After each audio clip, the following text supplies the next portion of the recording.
खुलुमबाय बयनिसिमबो नोंथांमोननि थाखाय माखासे खौरांफोर लानानै फैलायबाय आरो चेनेलाव गोदानब्ला अन्नानै चेनेलखौ साबस्क्राइब खालामनानै लादो बेल आइकनखौ एलाउ होनानै ला जाहाथे नोंथांनाव सिगां नटिफिकेसन सौहैग्रोयो। दानिया खोनासंलांदो। गिबि खौराङाव दङ मानास हादरारि हाग्रामायाव संखिनाय जाथाय। दावबायारिनि गंसे गारियाव गाग्लोबबाय मासे गेदेर गान्दाया। मानासनि बाबरी रेन्जआव जायो बे गिख्रंथाव जाथाया। सासे दावबायारिनि केमेरायाव सेबखांजायो गान्दानि गिख्रंथाव गाग्लोबनाय नुथाया। मख'नो गोनांदि खुनुरुखुम जिउ रैखा मोनो गारियाव थानाय दावबायारिनि दोलोआ। नैथि खौराङाव दङ डाम्पारनि सहायथावै खारनाय आरो लामा गाज्रिनि बेरेखायै नावकाटा चक गेजेराव राइजोफोरनि धरना।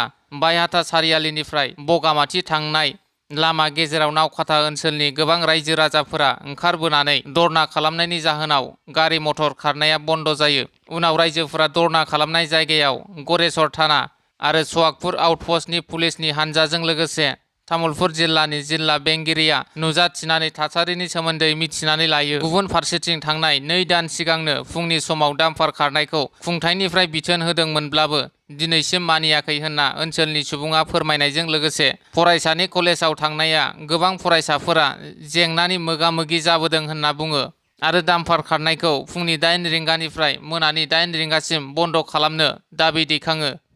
थामथि खौराङाव दङ मैया पर्बत जरानि थागिबि सुबुंफोरनि थाखाय मोनसे गोजोनथाव खौरां।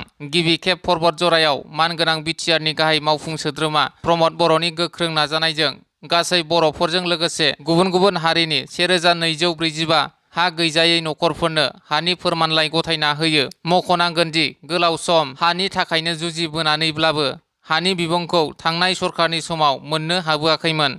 आरोबाव फिन जुन दाननि गेजेरावनो गोबां पर्बत जरानि रायजो राजाफोरनो हानि फोरमानलाइखौ होबावगोन, जेराव बिटिआरनि थागिबिफोरा हानि जेंनाजों मोगा-मोगि जाबोनायखौ जोंनि सरकारा सुस्रांजोबनो नाजानाया सोलिबाय थागोन होनना मावफुं सोद्रोमा रनजित बसुमतारी बिथाङा बुंथियो। ब्रैथि खौराङाव दङ डिमाकुसि हालामनि सासे गोख्रों गागि समाज सिबियारि जौस्रां बर' बिथांनि बिमाया रुंसारि जाबाय। बाथि खौराङाव दङ नकल आइपिएस अफिसार हमदों धरमतुल पुलिसआ हमदों दिम्पु दास मुंनि नकल आइपिएस।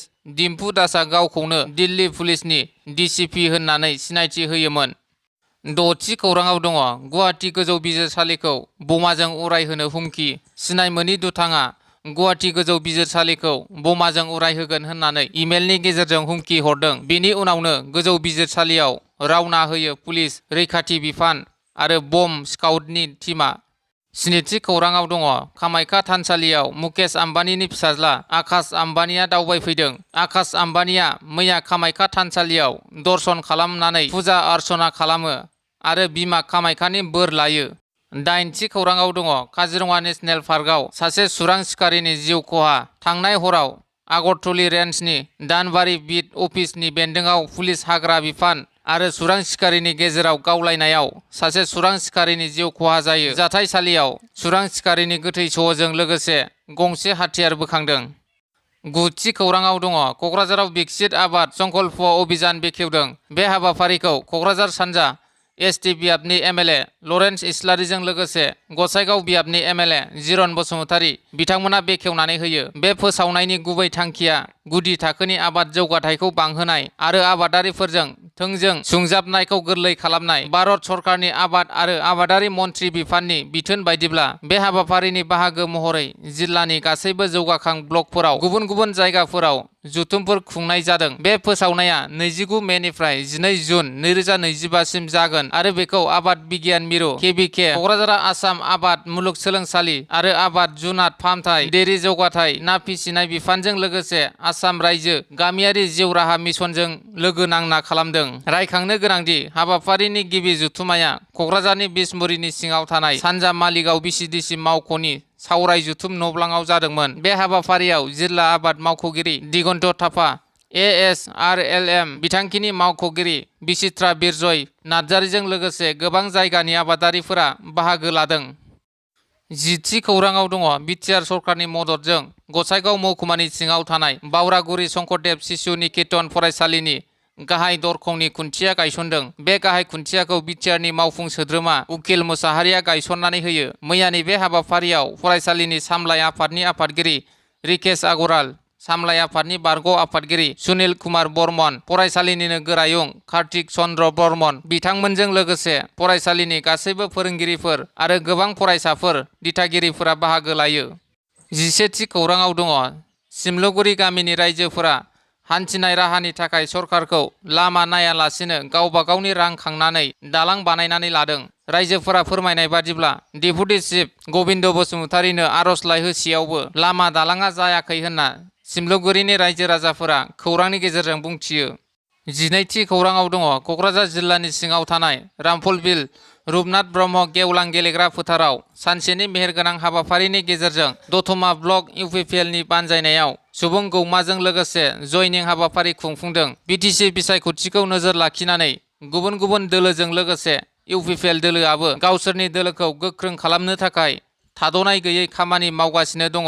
बेबादिनो मैयाबो दतमा ब्लक इउपिपिएल दोलोनि बानजायनायाव दतमा बियाब एबा क'क्राझार जिल्लानि सिङाव थानाय रामफलबिल रुपनाथ ब्रह्म गेवलां गेलेग्रा फोथाराव इउपिपिएल दोलोनि मोनसे जयनिं हाबाफारि जानानै थाङो। बे जयनिं हाबाफारियाव गुबुन गुबुन दोलोनिफ्राय गासै सा 2000निबो गोबांसिन रायजो राजाफोरा मैया इउपिपिएल दोलोआव जयनिं जाफैयो। मैयानि बे जयनिं हाबाफारियाव बिटिआरनि गाहाय मावफुं सोद्रोमा प्रमद बर', केबिनेट मन्त्रि Urkhao Brahma, MP Jayanta Basumatary, MLA Lawrence Islary, मावफुं सोद्रोमा उकिल मुसाहारि, इउपिपिएल दोलोनि गाहाय नेहाथारि राजु नार्जारि बिथांमोना बाहागो लानानै बरायनानै लायो।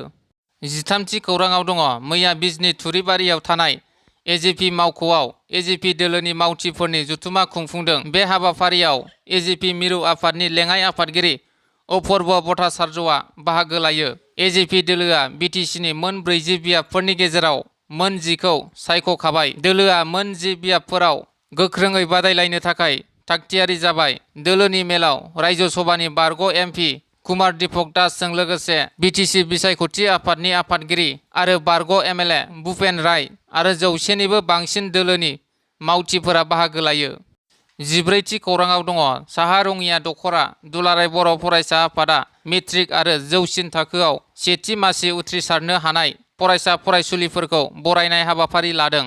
गरेस्वराव थांनाय 28 मे खालि तामुलपुर जिल्लानि बेन्दोंआव थानाय साहा रङिया दख'रा दुलाराय बर' फरायसा आफादनि बानजायनायाव सानसेनि हाबाफारि लानानै बर' बिजोंजों फरायनानै सेथि मासियाव उथ्रिसारनो हानाय फरायसा फरायसुलिफोरखौ बरायदों। मख'नो गोनांदि फरायसा फरायसुलिफोरखौ थुलुंगाखां होनायनि थांखिजों बोसोरफ्रोमबो मेट्रिक आरो जौसिन थाखोआव सेथि मासियाव उथ्रिसारनाय फरायसा फरायसुलिफोरखौ बरायबोनाय बायदिनो देग्लाय बोसोर 2025 मायथाइनि मेट्रिक आनजादनि सा 18 आरो जौसिन थाखोनि सा 34 गासै सा 52 फरायसा फरायसुलिफोरखौ बरायनायजों लोगोसे मान बावो।